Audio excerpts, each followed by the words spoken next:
प्रणाम दर्शकों, मैं हूं ऐश्वर्या कपूर और आप देख रहे हैं मेरे साथ पूछता है भारत। और आखिरकार ये जो तस्वीरें आ रही हैं नेपाल से, काठमांडू से, जब मैंने कल बोला था कि ये मुझे कोई जेन जी का प्रोटेस्ट नहीं लगता, ये मुझे कोई ऑर्गेनिक या अपने आप सड़कों पे उतरे लोग नहीं दिखते। नेपाल के प्रधानमंत्री, नेपाल के राष्ट्रपति, नेपाल का कोई ऐसा मंत्री नहीं जिसने रिजाइन न किया हो, और ये कोई और नहीं बल्कि देबुआ साहब हैं, नेपाल के पूर्व प्रधानमंत्री। नेपाल के पूर्व प्रधानमंत्री को एक चोर की तरह एक गांव में जैसे बकरी चोर घुसाता है उसको जैसे मारते हैं, वैसे काठमांडू की सड़कों पे नेपाल के पूर्व प्रधानमंत्री और नेपाल के पूर्व मंत्रियों को दौड़ा दौड़ा के मारा जा रहा है, घसीट घसीट के मारा जा रहा है। ये देबुआ साहब हैं, नेपाल के पूर्व प्रधानमंत्री हैं।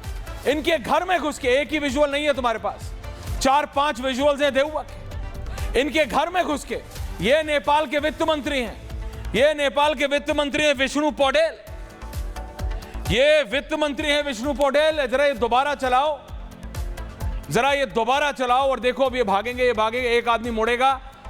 पूरा चलाओ शर्मा, पूरा चलाओ, पूरा चलाओ, पूरा चलाओ। ये मार देखिए, ये ऐसा है, ये इतनी फ्रस्ट्रेशन है या इतनी डेस्परेशन है या इतना मोटिवेशन है इन लोगों में, किसी ने इतना मोटिवेट किया है कि सिटिंग फाइनेंस मिनिस्टर, नेपाल के प्रेजेंट वित्त मंत्री को, प्रेजेंट फाइनेंस मिनिस्टर सड़कों पे एक पागल चोर की तरह दौड़ा दौड़ा के, भगा भगा के मारा जा रहा है। एंड आप चाहते हो मैं मान लूं कि ये जेन जी का प्रोटेस्ट है? आप चाहते हो कि मैं ये मान लूं? अमेरिका चाहता है, अमेरिका का डीप स्टेट चाहता है कि किसी पूर्व प्रधानमंत्री के घर में घुस के उसको, उसके बच्चों को, उसकी बीवी को मार रहे हैं, और हम ये मान लें कि ये फेसबुक, इंस्टाग्राम, व्हाट्सएप बंद करने का प्रोटेस्ट। ओली को अपने ही घर से नेपाल के प्रधानमंत्री को एयरलिफ्ट कराना पड़ रहा है, और अमेरिका का डीप स्टेट चाहता है कि आप और मैं ये मान लें कि ये एक ऑर्गेनिक यानी अपने आप पैदा हुआ नेपाल के युवाओं में रोष है, गुस्सा है। क्यों? क्योंकि जो फोन में व्हाट्सएप होता है वो व्हाट्सएप बंद हो गया। क्यों?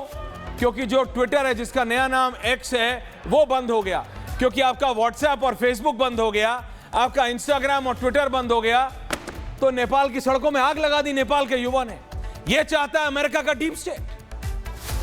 पूछता हूं मैं और पूछता है भारत। आपको ये नेपाल की संसद है दर्शकों, ये नेपाल की संसद का दृश्य देख के कुछ याद आता है आपको?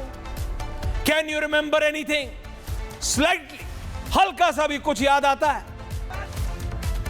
बांग्लादेश की तस्वीरें निकालो शर्मा और 50-50 चलाओ मेरे को बीच में रख के, एक तरफ नेपाल और एक तरफ बांग्लादेश।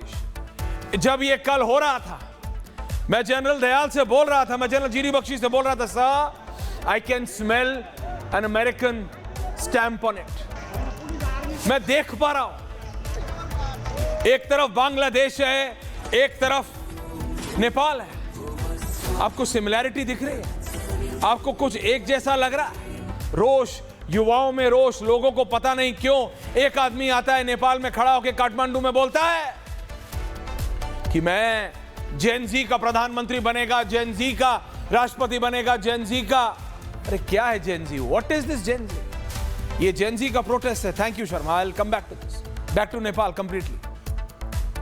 जेन जी या ये युवा या 2000 के बाद पैदाइश वाले लोग अपनी बात मनवाने के लिए पूर्व प्रधानमंत्री झालानाथ की पत्नी राज्यलक्ष्मी चित्रकार को झुलसा देंगे, उन्हीं के घर में जला के मार देंगे?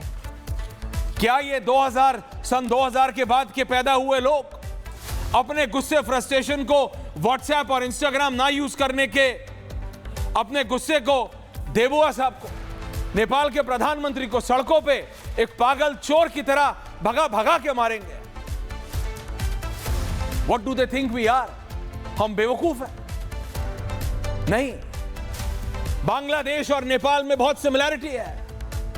I can smell the American deep state. जैसे बांग्लादेश में एक अननोन कैरेक्टर निकल के आया था, यूनुस खान।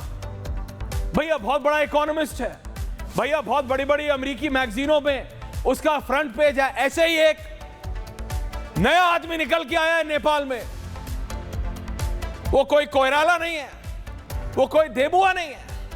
कहते हैं भैया ये रैपर है, कहते हैं भैया ये प्रो अमेरिकन गाने गाता था, कहते हैं भैया इसको वेस्ट की कल्चर बहुत अच्छी लगती है। बेलेन शाह, क्या ये है नेपाल का अगला प्रधानमंत्री? Is he the next prime minister of Nepal? Similarity दिखती है आपको?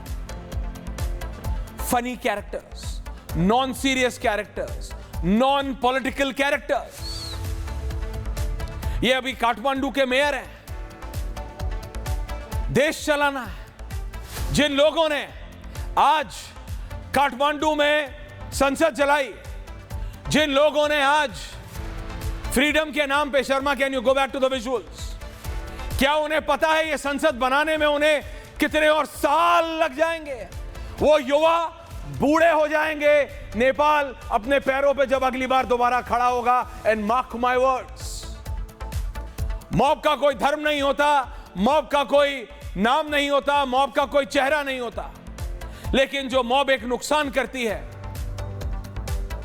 उस नुकसान से माफ कीजिएगा, उबरने के लिए दशक नहीं कई दशक निकल जाते हैं, कई दशक।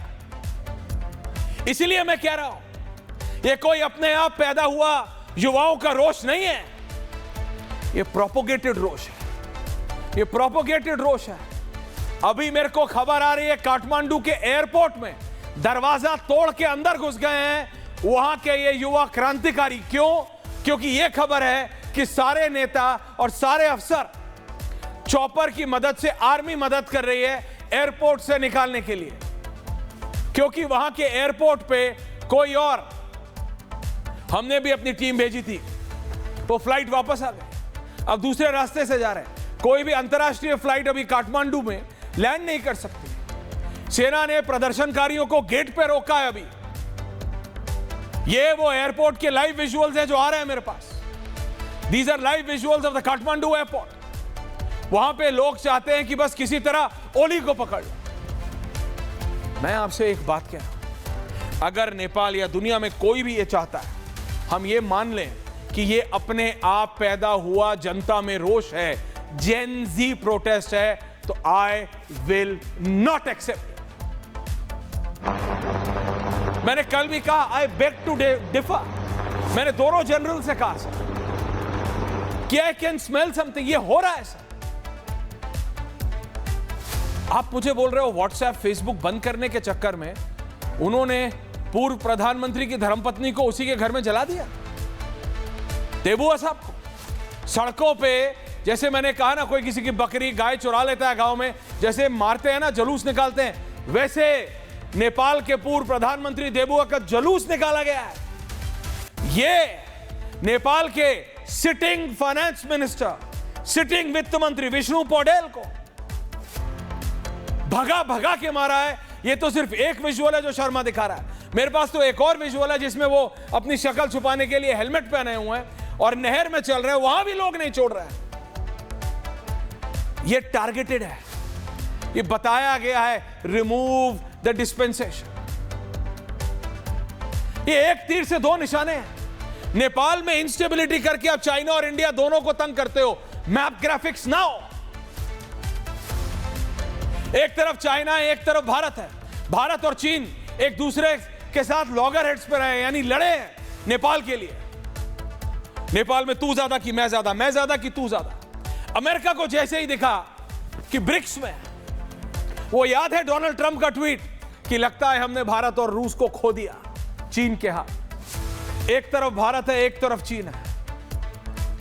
भारत और चीन के बीच खींचातानी समझ आती है नेपाल को लेके, और नेपाल भी अपना फायदा देखता है, कभी भारत की तरफ कभी चीन की तरफ।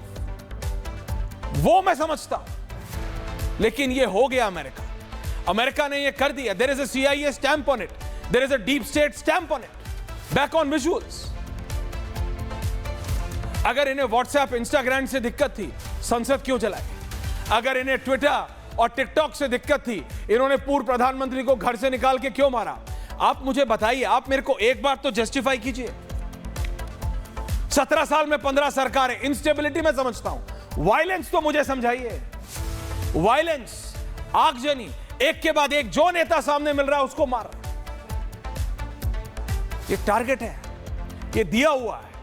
और बैलेंस शाह को, या जो उनका असली नाम है बालेंद्र शाह, क्योंकि याद रखिएगा नेपाल दुनिया में एक लौता हिंदू राष्ट्र है, लेकिन जैसे बालेंद्र बैलन हो गया, क्योंकि एक जमाना था जब कोई संजय या संजीव हिंदुस्तान से अमेरिका जाता था तो लैंड करते ही सैम हो जाता था. नेपाल में भी है. ये प्रो अमेरिकन रैपर है बैलेंद्र शाह. लोग कहते हैं नॉन सीरियस कैरेक्टर है.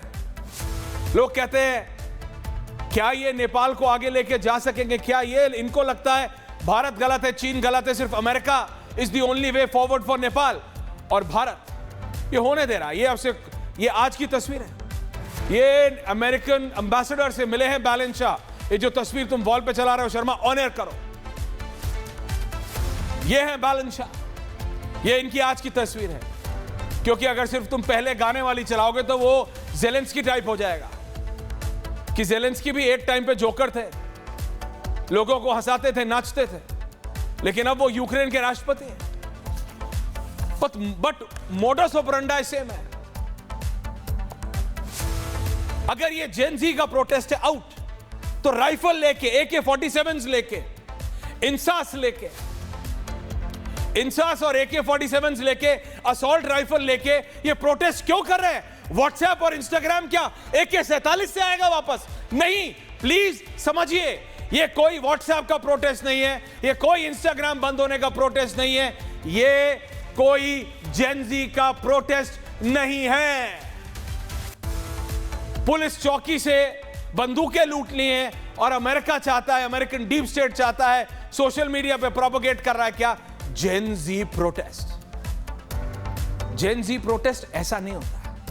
ना जो बांग्लादेश में हुआ वो जेन-ज़ी प्रोटेस्ट था, और जो ना आज काठमांडू में हो रहा है वो जेन-ज़ी प्रोटेस्ट. आंदोलन और नेपाल, जब से 2001 में नेपाल का राज परिवार एक साथ अपनी डाइनिंग टेबल पे समाप्त हो गया, उनको मार दिया गया, उसके बाद से आंदोलन हुए हैं. मैं मानता हूं हर 1-1.5 साल 2 साल में सरकारें बदली हैं. 17 साल में 15 सरकारें आम नहीं है. नेपाल बिल्कुल अनस्टेबल है. नेपाल पॉलिटिकल स्टेबिलिटी नहीं है नेपाल के पास. लेकिन इस तरह की चीज, ये वायलेंस की तस्वीरें होने, मैं ये मानने को तैयार नहीं हूं. अगर डोनाल्ड ट्रंप, मेरे को लग रहा है अभी तक चुप कैसे है Donald Trump? How is he, why is he quite? वो डोनाल्ड ट्रंप जो कुछ होता है और सबसे पहले बोलते हैं why is he quite on Nepal? Why? ये सोचने की बात है सारे.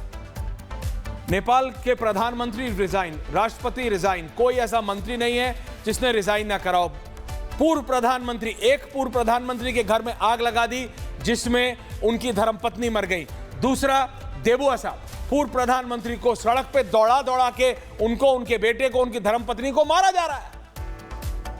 और ये चाहते हैं कि हम मान लें कि ये जेन-ज़ी का प्रोटेस्ट है.